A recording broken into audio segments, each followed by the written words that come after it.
میرے ذہن کافی مشابہت ہے حضرت عیسیٰ علیہ السلام کے حضرت مسیح علیہ السلام سے بہت ہے. تو وہ ہم جو پتہ لگتا ہے تاریخ سے کہ وہ 10 قبیلے تھے، واحد تھے، اور 2 قبیلوں نے ان کو ماننے سے انکار کر دیا تھا. پھر مسیح ناسی چلے گئے ان 10 قبیلوں کی طرف، اور یہ ہے کہ انہوں نے کم از کم اسپرچولی انہیں اپنا حیث تسلیم کر لیا ہوگا. تو اس دور کی یہ جو ہے اس ہمارے اس دور سے مشابہت ہے کس طور پر ہے؟ دیکھیں جو مشابہتیں ہیں ان میں 100% مشابہتیں تلاش کرنا یہ مقصد نہیں ہوا کرتا. ہاں، اور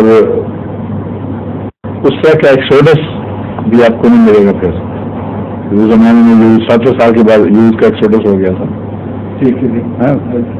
اور پہلے جو ہوا تھا اس کے بعد نوزل ذالک مسجد وغیرہ سے باتیں تو نہیں کی یروشلم کے ساتھ ہو رہی ہیں.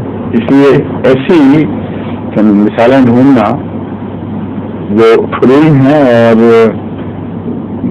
ڈسٹرکٹیو ہیں یہ ضروری نہیں ہوتا کہ موجود ہوں. اور مسیح علیہ السلام نے اس کا ایک عجیب اصول بیان فرمایا ہے کہ میں بھی دیکھتا روئے سلیم ورنہ ہوتا نام احمد جس پہ ہے میرا سارا مدار، یا میرا مدار جس پہ میرا سب مدار ہے نہیں ہے، ورنہ ہوتا نام احمد جس پہ میرا سب مدار. تو اب یہاں یہ جو مصرع ہے یہ بھی بڑا دلچسپ ہے کو توڑ چھوڑ دیا ہے اور بغیر نقص پیدا ہوا ہے. لیکن فضاحت و بلاغت کا تقاضا یہ ہے کہ جو زور والی چیز ہے وہ ضرور نمایاں کی جائے.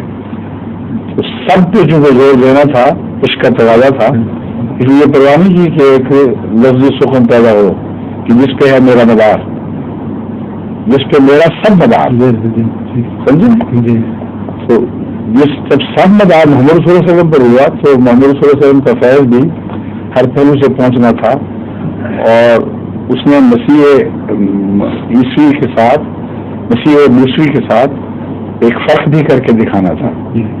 تو مماثلت اپنی جگہ اور فرق بھی اپنی جگہ، تو دو چیزیں کٹھی چل رہی ہیں. صرف دیکھنے والی بات یہ ہے کہ مماثلت فرضی ہے یہ حقیقی ہے، اور مماثلت میں عمومی رنگ مماثلت کے دیکھے جاتے ہیں. حضرت عیسیٰ علیہ السلام کی قوم کو خود آپ کے مذہبوں کی طرف سے، یہودیوں کی طرف سے اذیتیں دی گئی. جب ہجرت کر کے گئے تو پھر دوسری جگہ کو بھی اذیتیں دی گئی، اور یہ اذیتوں کا سلسلہ تقریباً 300 سال تک جاری رہا ہے.